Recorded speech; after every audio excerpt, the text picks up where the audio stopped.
रहीम। अस्सलाम वालेकुम। बुक हमारी बेसिक इलेक्ट्रॉनिक्स 283 कोड इसका 8283। इसका जो टॉपिक आज का हमारा है वो है full wave bridge rectifier circuit. इससे पहले हम लोग हाफ वेव रेक्टिफायर सर्किट भी पढ़ चुके हैं। इसके बाद full wave centre tap rectifier circuit पढ़ चुके हैं और आज का हमारा जो टॉपिक है वो भी full wave bridge rectifier circuit है।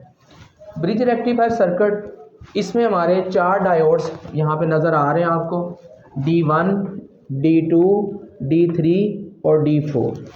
ये एक ब्रिज की शक्ल में बना हुआ है, इसी वजह से इसको ब्रिज रेक्टिफायर कहते हैं।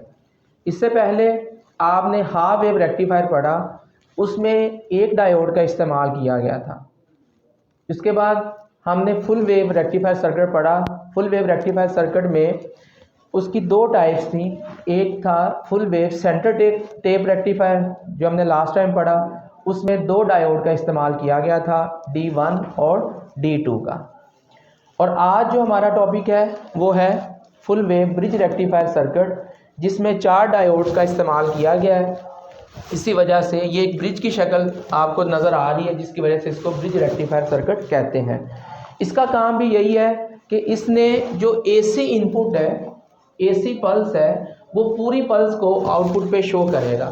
जबकि हाफ वेव रेक्टिफायर ऐसा नहीं करता था, वो सिर्फ AC पल्स की पॉजिटिव साइकिल को आउटपुट पे शो करता था, नेगेटिव साइकिल को क्या करता था, ब्लॉक कर देता था। फिर हमने उसके बाद सेंटर टेप रेक्टिफायर पढ़ा, उसमें 2 डायोड का इस्तेमाल किया गया था। वो भी AC इनपुट की पॉजिटिव और नेगेटिव दोनों सूरतों को आउटपुट पे जाहिर करता था, शो करता था। तो आज जो हमारा टॉपिक है वो है ब्रिज रेक्टिफायर सर्किट। इसका काम भी वही है, क्योंकि ये भी फुल वेव रेक्टिफायर सर्किट है और जो सेंटर टेप है वो भी फुल वेव रेक्टिफायर सर्किट है। उसमें 2 डायोड का इस्तेमाल किया गया था और इसमें 4 डायोड का इस्तेमाल किया गया। और आज हम इसकी वर्किंग अभी देखते हैं कि ये कैसे काम करेगा। सर्किट डायग्राम में ये ट्रांसफार्मर है, उसके अलावा 4 डायोड का इस्तेमाल किया गया, D1, D2, D3 और D4। ये अपोजिट पेयर बनेंगे, एक D1 और D3 का पेयर बनेगा, दूसरा D2 और D4 का पेयर बनेगा। अब होगा क्या, वर्किंग इसकी देखते हैं। जैसे ही इस सर्किट को पॉजिटिव हाफ साइकिल मिलेगा तो यहाँ पे ये इसका A टर्मिनल, ये B टर्मिनल, जैसे ही पॉजिटिव हाफ साइकिल आएगा तो A टर्मिनल पॉजिटिव और B टर्मिनल हमारा क्या हो जाएगा, नेगेटिव। अब पॉजिटिव पल्स पे D1, ये पॉजिटिव D1 हमारा ये फॉरवर्ड बाइस हो जाएगा, और अगर पॉजिटिव इसको मिलेगी तो ये क्या हो जाएगा, रिवर्स बाइस, क्योंकि इसके कैथोड को पॉजिटिव सप्लाई मिल रही है। ये वाला डायोड रिवर्स बाइस और D1 क्या हो जाएगा, फॉरवर्ड बाइस।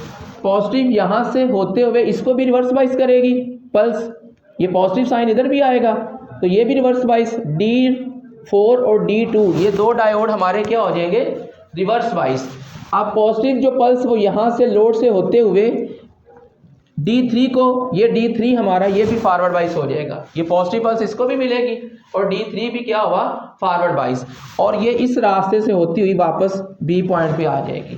तो ये इस सूरत में जो हमें पहली आउटपुट मिलेगी वो D1 और D3 डायोड से मिलेगी, जबकि इतनी देर में D2 और D4 ये दोनों डायोड क्या रहेंगे, रिवर्स बाइस रहेंगे। ये ब्लॉक करंट को ब्लॉक कर देंगे। कब, जब पॉजिटिव हाफ साइकिल इसको मिलेगा। क्लियर है यहाँ तक। अब जैसे ही नेगेटिव हाफ साइकिल की बारी आएगी, अब हमारा A टर्मिनल नेगेटिव और B टर्मिनल क्या हो जाएगा, पॉजिटिव। इस सूरत में D1 और D3 ये दोनों रिवर्स बाइस हो जाएंगे, ये दोनों करंट को क्या करेंगे, ब्लॉक कर देंगे। और इस सूरत में जो डायोड काम करेंगे वो D2 और D4, जैसे ये पॉजिटिव हाफ साइकिल यहाँ से गुजरती हुई D2 में से गुजरेगी और पॉजिटिव पल्स जब इसको मिलेगी तो ये क्या हो जाएगा, रिवर्स बाइस। फॉरवर्ड बाइस कौन सा होगा, D2। अब पॉजिटिव पल्स यहाँ से गुजरते गुजरते लोड में से होती हुई इसको भी रिवर्स बाइस करेगी, पॉजिटिव पल्स यहाँ से भी गुजरेगी ना, तो ये क्या हो जाएगा, रिवर्स बाइस। तो D2 फॉरवर्ड बाइस होगा, यहाँ से लोड में से गुजरते हुए इस D4 में से गुजरेगी और इसको फॉरवर्ड बाइस करेगी और यहाँ से गुजरकर वापस यहाँ पे करंट का रास्ता होगा, तो ये हमारा सर्किट कंप्लीट हो जाएगा। तो जो आउटपुट आपको शो होगी यहाँ पे वो D2 और D4 की वजह से होगी। पॉजिटिव हाफ साइकिल पे पेयर D1 और D3 फॉरवर्ड बाइस, जबकि D2 और D4 क्या हो जाएंगे, रिवर्स बाइस होंगे। जो पहली आपको आउटपुट मिलेगी उसमें कौन कौन से डायोड है, D1 और D3 की वजह से ये आउटपुट आपको मिलेगी। नेगेटिव हाफ साइकिल जैसे ही आएगा, नेगेटिव हाफ साइकिल की सूरत में D2 और D4 ये फॉरवर्ड बाइस हो जाएंगे, जबकि जो पहले पॉजिटिव पल्स पे जो डायोड फॉरवर्ड बाइस थे वो अब क्या हो जाएंगे, रिवर्स बाइस। तो इस सूरत में जो नेगेटिव हाफ साइकिल पे जो वर्क करेंगे वो कौन से डायोड है, D2 और D4। जैसे ही अब तीसरी पल्स आएगी पॉजिटिव, तो अब कौन से डायोड पॉजिटिव हो जाए, फॉरवर्ड बाइस हो जाएंगे, फिर से D1 और D3 डायोड जो है ये फॉरवर्ड बाइस हो जाएंगे, और D2 और D4 डायोड ये क्या हो जाएंगे, रिवर्स बाइस हो जाएंगे। तो इस तरीके से ये सिलसिला चलता रहेगा। एक वक्त में D1 और D3 फॉरवर्ड बाइस, D2 और D4 रिवर्स बाइस होंगे। नेक्स्ट नेगेटिव हाफ साइकिल पे क्या होगा, D2 और D4 फॉरवर्ड बाइस, जबकि D1 और D3 रिवर्स बाइस हो जाएंगे। एक और ये पूरी AC जो आपका AC साइकिल है इनपुट का, इस पूरे साइकिल को आउटपुट पे शो करेगा, मतलब इसमें भी किसी किस्म का ब्लॉक शो नहीं करेगा। तो ये हमारा आज का टॉपिक था full wave bridge rectifier circuit, जिसमें 4 डायोड्स का इस्तेमाल किया गया है और ये एक ब्रिज की शक्ल में आपको नज़र आ रहे हैं, इसी वजह से इसको ब्रिज रेक्टिफायर सर्किट कहते हैं। तो उम्मीद है कि ये आपको समझ आ गया होगा। Wish you